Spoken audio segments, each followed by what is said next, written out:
On entame cette revue actualité par le karaté. Bonne moisson pour la Guinée au championnat d'Afrique de karaté de la région IN qui a pris fin dimanche 28 mai 2023 à Dakar au Sénégal.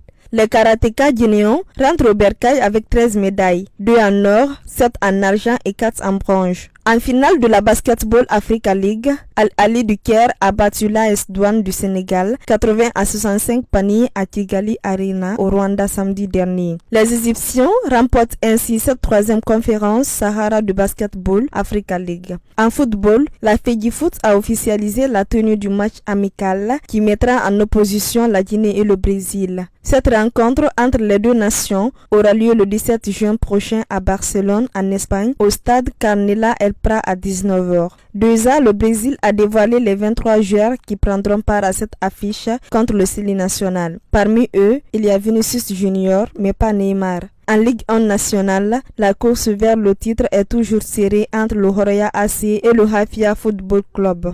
Chacune des deux formations sait qu'à enregistrer une défaite arrangera sans doute l'autre, il faut donc tenir. C'est ainsi, tous les deux ont gagné leur match de la 22e journée. Les Matanka ont battu Sor Academy 2-0 au stade 28 septembre et le Hafia a dominé le club industriel de Kamsar 2-0.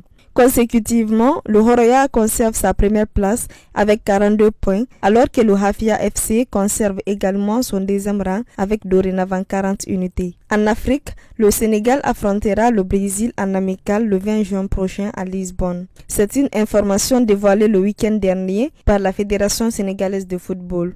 L'aventure n'aura pas été longue pour le Sénégal au mondial U23 en Argentine. Interdit d'enregistrer tout autre résultat sauf une victoire, le champion d'Afrique en titre de la catégorie a fait le nul ouvert d'un but partout avec la Colombie. Conséquence, le Sénégal est éliminé de la compétition en phase de groupe avec un bilan de 1 défaite et 2 nuls. Restons toujours à la Teranga. Le président sortant de la Fédération sénégalaise de basketball a été réélu à la tête de l'instance dirigeante de la balle orange du Sénégal pour les 4 prochaines années. Après le dépouillement, Maître Babacar Ndiaye a récolté 98 voix contre 42 pour son adversaire. Il enchaîne ainsi un deuxième mandat selon Wivsport. Au mondial U20 de football Argentine 2023, l'équipe gambienne de la catégorie a décroché sa qualification au 8e de finale de la compétition. Avec 2 victoires et 1 nul, les Gambiens terminent en tête du groupe F avec 7 points.